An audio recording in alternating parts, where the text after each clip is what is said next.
ಇವತ್ತಿನ ದಿನ ನಾನು ಹಲಸಿನಕಾಯಿ ಉಪಯೋಗಿಸ್ಕೊಂಡು ಹಲಸಿನಕಾಯಿಂದ ಒಂದೊಳ್ಳೆ ಪಲಾವ್ ಮಾಡ್ತಾ ಇದ್ದೀನಿ. ಇದಕ್ಕೆ ನಾನು ಇಲ್ಲಿ ಏನೇನು ತೊಗೊಂಡಿದ್ದೀನಿ ಅಂತ ಹೇಳಿದ್ರೆ, ಒಂದು ಪೂರ್ತಿಯಾಗಿ ಹಲಸಿನಕಾಯಿ ತೊಗೊಂಡಿದ್ದೀನಿ. ಅದನ್ನು ನೀಟಾಗಿ ತೊಳೆದು ಕಟ್ ಮಾಡಿ ಇಟ್ಕೊಂಡಿದ್ದೀನಿ. ಇಲ್ಲಿ ನಾನು ಮೊದಲಿಗೆ ರುಬ್ಬೋದಕ್ಕೆ ಏನೇನು ತೊಗೊಂಡಿದ್ದೀನಿ ಅಂತ ತೋರಿಸ್ತಾ ಇದ್ದೀನಿ. ರುಬ್ಬೋದಕ್ಕೆ ಕೊತ್ತಂಬರಿ ಸೊಪ್ಪು, ಪುದೀನ ಸೊಪ್ಪು, ಜೊತೆಗೆ ಹಸಿಮೆಣಸಿನ್ಕಾಯಿ, ಈರುಳ್ಳಿ, ಶುಂಠಿ, ಬೆಳ್ಳುಳ್ಳಿ ಮತ್ತು ಸ್ಟಾರ್ ಹೂವು, ಲವಂಗ ಮತ್ತು ಸೋಂಪು, ಇದನ್ನೆಲ್ಲ ನಾನು ರುಬ್ಬೋ ಮಸಾಲ ಪದಾರ್ಥಗೋಸ್ಕರ ಉಪಯೋಗಿಸ್ಕೊತಾ ಇದ್ದೀನಿ. ಮತ್ತು ಇದ್ರ ಜೊತೆಗೆ ಒಗ್ಗರಣೆಗೋಸ್ಕರ ಈರುಳ್ಳಿ, ಟೊಮೊಟೊ, ಇದು ಕಲ್ಲು ಹೂವು, ಸೋಂಪು, ಅನಾನಸ್ ಹೂವು, ಲವಂಗ, ಪುದೀನ ಸೊಪ್ಪು, ಇದ್ರ ಜೊತೆ ಕೊತ್ತಂಬರಿ ಸೊಪ್ಪು ಮತ್ತು ಸ್ಟಾರ್ ಹೂವು, ಕಸೂರಿ ಮೇಥಿ, ಏಲಕ್ಕಿ ಮತ್ತು ಕಲ್ಲು ಹೂವು, ಇದನ್ನೆಲ್ಲ ನಾನು ಒಗ್ಗರಣೆಗೋಸ್ಕರ ಉಪಯೋಗಿಸ್ಕೊತಾ ಇದ್ದೀನಿ. ಇಲ್ಲಿ ನಾನಿಲ್ಲಿ ಒಂದು ಪಾತ್ರೆನ ಕಾಯೋದಕ್ಕೆ ಇಟ್ಕೊಂಡಿದ್ದೀನಿ. ಮತ್ತು ಇದಕ್ಕೆ ನಾನೀಗ ಎಣ್ಣೆ ಹಾಕೋತಾ ಇದ್ದೀನಿ. ಇಲ್ಲಿ ಎಣ್ಣೆ ಕಾದಿದೆ, ಹಾಗಾಗಿ ಮೊದಲಿಗೆ ನಾನು ಅನಾನಸ್ ಹೂ ಹಾಕೋತಾ ಇದ್ದೀನಿ. ಜೊತೆಗೆ ಲವಂಗ, ಕಲ್ಲು ಹೂವು, ಏಲಕ್ಕಿ, ಕಸೂರಿ ಮೇಥಿ, ಜೊತೆಗೆ ಸೋಂಪು, ಈರುಳ್ಳಿ,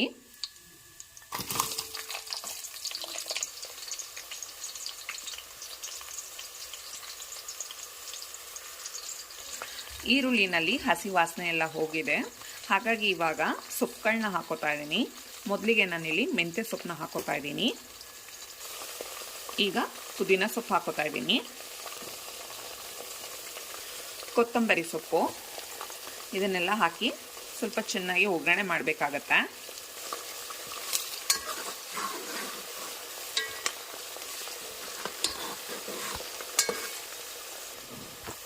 ಈಗ ಇದಕ್ಕೆ ನಾನು ತಗೊಂಡಿರೋಂಥ ಹಲಸಿನಕಾಯಿನ ಸೇರಿಸ್ಕೊತಾ ಇದ್ದೀನಿ.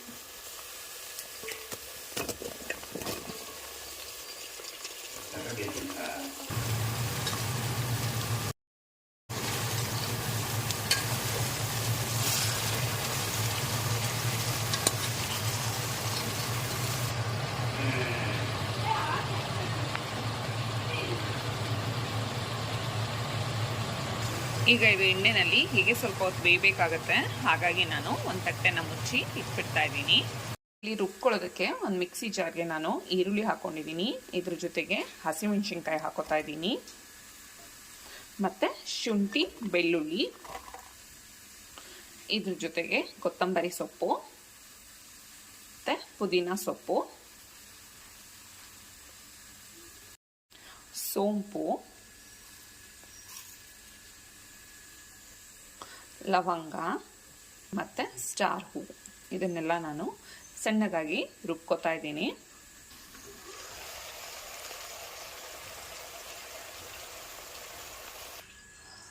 ಈಗ ಇಲ್ಲಿ ಮಸಾಲ ರೆಡಿಯಾಗಿದೆ. ಮತ್ತು ಇದು ಅಷ್ಟೇ ತುಂಬ ಹೊತ್ತಿಂದ ಎಣ್ಣೆಯಲ್ಲಿ ಬೆಂದಿದೆ. ಈಗ ಇದಕ್ಕೆ ನಾನು ರುಬ್ಬಿರೋಂಥ ಮಸಾಲಾನ ಸೇರಿಸ್ಕೊತಾ ಇದ್ದೀನಿ. ಇದನ್ನು ಅಷ್ಟೇ ಸ್ವಲ್ಪ ಹೊತ್ತಾದ್ರೂ ಎಣ್ಣೆಯಲ್ಲಿ ಫ್ರೈ ಮಾಡ್ಕೋಬೇಕಾಗತ್ತೆ.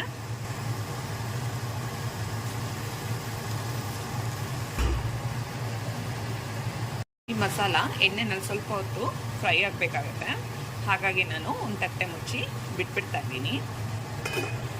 ಈಗ ಇದಕ್ಕೆ ನಾನು ಟೊಮೊಟೊನ ಸೇರಿಸ್ಕೊತಾ ಇದ್ದೀನಿ. ಈಗ ಇದೆಲ್ಲ ಆಗಿದೆ. ಮತ್ತು ಇದಕ್ಕೆ ನಾನೀಗ ನೀರು ಸೇರಿಸ್ಕೊತಾ ಇದ್ದೀನಿ. ನಾನಿಲ್ಲಿ 2 ಲೋಟದಷ್ಟು ಅಕ್ಕಿ ತೊಗೊಂಡಿದ್ದೀನಿ, ಹಾಗಾಗಿ ನಾನು 4 ಲೋಟದಷ್ಟು ನೀರು ಸೇರಿಸ್ಕೊತಾ ಇದ್ದೀನಿ. 1:2 ಪ್ರಕಾರ ತೊಗೋತಾ ಇದ್ದೀನಿ.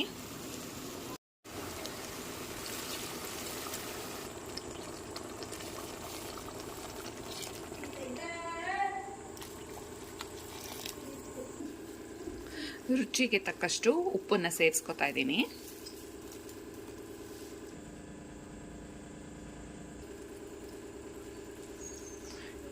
ಇವಾಗ ನಾನಿಲ್ಲಿ ಅಕ್ಕಿ ಸೇರಿಸ್ಕೊತಾ ಇದ್ದೀನಿ.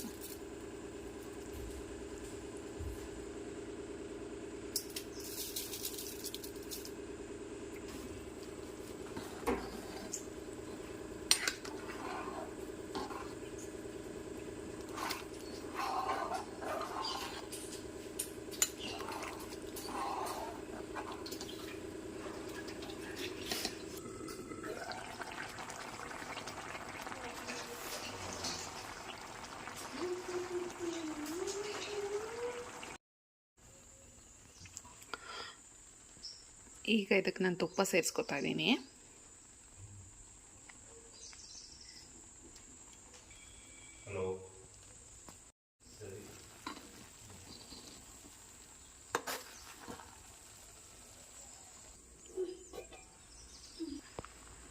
ಈಗ ಇದೆಲ್ಲ ಆಗಿದೆ, ಹಾಗಾಗಿ ನಾನು ಒಂದು ಸರ್ವಿಂಗ್ ಪ್ಲೇಟ್ಗೆ ಹಾಕಿ ತೋರಿಸ್ತೀನಿ ಯಾವ ರೀತಿಯಾಗಿ ಬಂದಿದೆ ಅಂತ ಹೇಳಿ. ನೋಡಿ, ಕೊನೆಯದಾಗಿ ನಿಮಗೆ ಇದು ಈ ರೀತಿಯಾಗಿ ಬರುತ್ತೆ. ಮಾಡೋದಕ್ಕೆ ತುಂಬಾ ಸುಲಭವಾಗಿರುತ್ತೆ ಮತ್ತು ತಿನ್ನೋದಕ್ಕೂ ಅಷ್ಟೇ ಫುಲ್ ಡಿಫ್ರೆಂಟ್ ಟೇಸ್ಟ್ ನಿಮಗೆ ಸಿಗುತ್ತೆ. ನೀವು ಒಂದ್ಸಲ ಮನೆಯಲ್ಲಿ ತಪ್ಪದೆ ಟ್ರೈ ಮಾಡಿ. ನಾನು ಇವತ್ತಿನ ದಿನ ಮಾಡಿರೋಂಥ ರೆಸಿಪಿ ನಿಮಗೆ ಇಷ್ಟ ಆಯಿತು ಅಂದರೆ ಮರೀದೆ ನನ್ನ ಚಾನಲ್ನ ಸಬ್ಸ್ಕ್ರೈಬ್ ಮಾಡಿ. Thank you.